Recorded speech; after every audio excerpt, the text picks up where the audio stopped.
Headline ન્યૂઝના માલિક ખુદ ન્યૂઝની હેડલાઇનમાં. કથિત વિશ્લેષક અને કથિત પત્રકાર જગદીશ મહેતા જે હેડલાઇન ન્યૂઝમાં છે એના શેઠ, એના માલિક, એના ચેરમેન ગિરીશ સોલંકીની ખંડણી માંગવાની ફરિયાદ હેઠળ ધરપકડ કરવામાં આવી છે. જગદીશભાઈ વચ્ચે એક વિડીયોમાં ગિરીશ સોલંકી બહુ મોટા પાયે સોનું પહેરતા હોવાની વાતનો ગૌરવભેર ઉલ્લેખ કરતા હતા. કાયદા અને વ્યવસ્થાની પરિસ્થિતિ માટે સરકારને સવાલ કરતા જગદીશ મહેતા જે અખબારમાં છે એ હેડલાઇન ન્યૂઝના ચેરમેન જ કાયદા અને વ્યવસ્થાને પડકારતા પકડાયા. આ તો કુંડુ કથરોટના હશે એવો ઘાટ સર્જાઈ ગયો. હવે નોંધાયેલી ફરિયાદ પ્રમાણે જોઈએ તો જગદીશ મહેતાવાળા હેડલાઇન ન્યૂઝના ચેરમેન ગિરીશ સોલંકીએ રાજકોટના રણજીતભાઈ વિરડા પાસેથી 9 લાખના મશીન ધંધા માટે લીધેલા અને એમની સહમતિ વગર અને જાણ બહાર કોઈક અન્ય વ્યક્તિને દૈનિક 5,000 રૂપિયાના ભાડા આપી દીધેલા. એટલે કોઈની વસ્તુના બારોબાર વહીવટ કરીને છેતરપિંડી કરી પછી એ મશીન પાછા લેવા ગયેલા રણજીતભાઈના રૂમમાં પૂરી દીધા. ગિરીશ સોલંકીએ પોતાની ઉપર સુધી પહોંચશે એમ કહીને પિસ્તોલ તાકીને મારી નાખવાની ધમકી આપી. મશીન પાછા આપવાની ના પાડી દીધી, પૈસા આપવાની એ ના પાડી દીધી, ઉપરથી સામા પૈસા માંગ્યા અને રણજીતભાઈ જોડે 14,000 રૂપિયા હતા એ પણ પડાવી લીધા. એવો આરોપ રણજીતભાઈ વિરડાએ પોલીસ ફરિયાદમાં મૂક્યો છે. હવે વધારે પોલીસ તપાસમાં આ જગદીશભાઈ મહેતાના શેઠ ગિરીશ સોલંકીના ફ્લેટમાં દારૂની બોટલો મળી છે.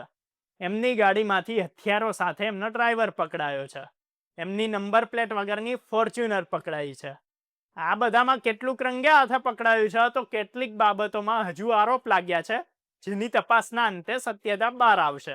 એટલે આપણા જગદીશભાઈની જેમ જજ નથી બની જવું અને કોઈ ચુકાદો નથી આપી દેવો, પણ કેટલાક સવાલો કરવા છે. સવાલ કરવા છે રોજ દાડો ઉગે અને ગામના આંગળી ચીધવા નીકળી પડતા જગદીશ મહેતાને. ગુજરાતની કાયદા વ્યવસ્થા અંગે સવાલો કરતા, સલાહો આપતા, શિખામણો આપતા જગદીશ મહેતા જે સંસ્થા સાથે જોડાયેલા છે એ હેડલાઇન ન્યૂઝના માલિક ખંડણીથી લઈને દારૂ અને હથિયાર રાખવાના ગુનામાં પકડાયા છે. ત્યારે જગદીશભાઈ તમારું શું કહેવું છે? મોટી મોટી વાતો કરવી સહેલી છે જગદીશભાઈ, પણ તમે સારી વાતો કરીને સારા નહીં સાબિત થાવ, કેમ કે કોઈનું પણ વ્યક્તિત્વ શબ્દોથી નહીં કર્મોથી નક્કી થાય છે. અને જો તમે પોતાને એવા વરિષ્ઠ પત્રકાર માનતા હો તો તમને બીજું કોઈ સારું છાપું ના મળ્યું.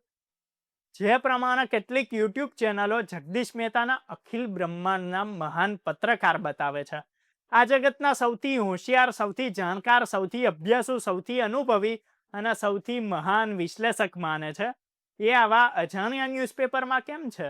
એ તો રિજનલ કે નેશનલ તો દૂર BBC, રોયટર્સ, અલ જઝીરામાં હોવા જોઈએ.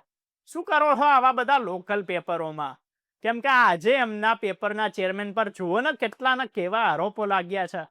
હવે કદાચ એમ પણ કહી શકો છો કે તમે સરકારના સવાલો કરો છો એટલે સરકારે બદલાની કાર્યવાહી કરી. પણ બીજી વાત એ પણ છે કે જો તમે સરકાર સામે લડવા નીકળો છો, તમે સરકાર સામે બોલવા નીકળો છો તો સામે તમે પણ એટલા ક્લિયર હોવા જરૂરી છો. તમે પણ પાક સાફ હોવા જરૂરી છો.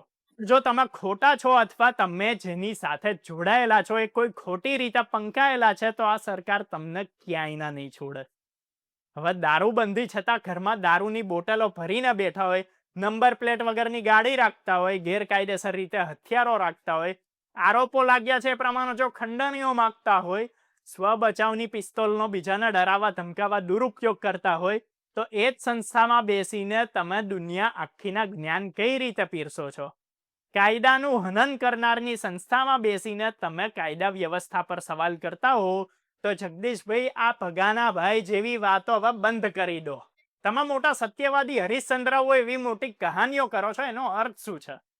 ખોટું એ ખોટું જ છે અને મોટા ક્રાંતિકારી બનો છો તો આપો આ બધા આરોપો પર જવાબ. આરોપ સાચા છે કે ખોટા, કમસે કમ એનો જવાબ તો આપો.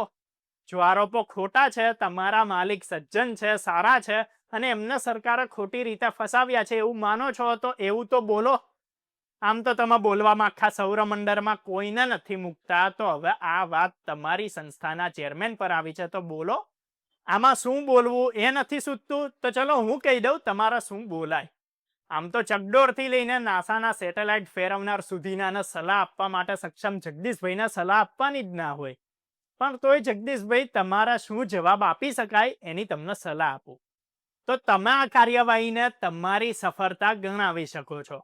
જે પ્રકારે તમે રોજ ચેનલોમાં ડિબેટમાં પેનલમાં બેસીને કાયદા વ્યવસ્થા પર જબરદસ્ત સવાલો ઉઠાવતા હો છો, પ્રહારો કરો છો, કહેવત કોશ ખાલી કરી દો છો, એના પરિણામ સ્વરૂપે રાજ્યની સરકારે, ગૃહ વિભાગે અને પોલીસ ખાતાએ કામગીરી કરવા માટે મજબૂર થવું પડ્યું અને શરૂઆત તમારી સંસ્થાથી જ કરી દીધી. એ તો કહેવાય છે ને કે ખાડો ખોદે એ જ પડે. કહેવતો માટે જાણીતા જગદીશભાઈથી વિશેષ આ કહેવતને બીજું કોણ સમજી શકવાનું? સાથે જ એક વાત સ્પષ્ટ કહી દઉં કે ભાઈ જગદીશભાઈ મહેતા સામે કોઈ જ વ્યક્તિગત એજન્ડા નથી. વાત પત્રકારિતાની છે, પત્રકારિતાનું મજાક બનતું અટકાવવાની છે, મીડિયાનું માઇક અને પેનલ ફાલતુના લવારાથી હલકું બની ગયું છે એની છે. વ્યૂના ચક્કરમાં હકીકત સાઈડમાં મુકાઈને ખાલી ચીપ ક્વોલિટીની હરકતો થઈ રહી છે ને એની છે. ફરીથી કહું છું કે પત્રકારત્વને બદનામ કરવાનું કામ થઈ રહ્યું છે. એક પત્રકાર હોય છે સમાજને અને શાસકોને અરીસો બતાવનાર હોય છે, મનોરંજન આપનાર નહીં. વાત પત્રકારિતાને બચાવવાની જ છે. જો તમે ગુજરાતની પત્રકારિતાને બદનામ કરવામાં આવી રહી છે એની વિરુદ્ધ હો તો કમેન્ટ કરીને તમારો ઓપિનિયન આપી શકો છો. વધુ જોતા અને જાણતા રહેવા માટે સબસ્ક્રાઇબ કરો અર્બન ગુજરાતી.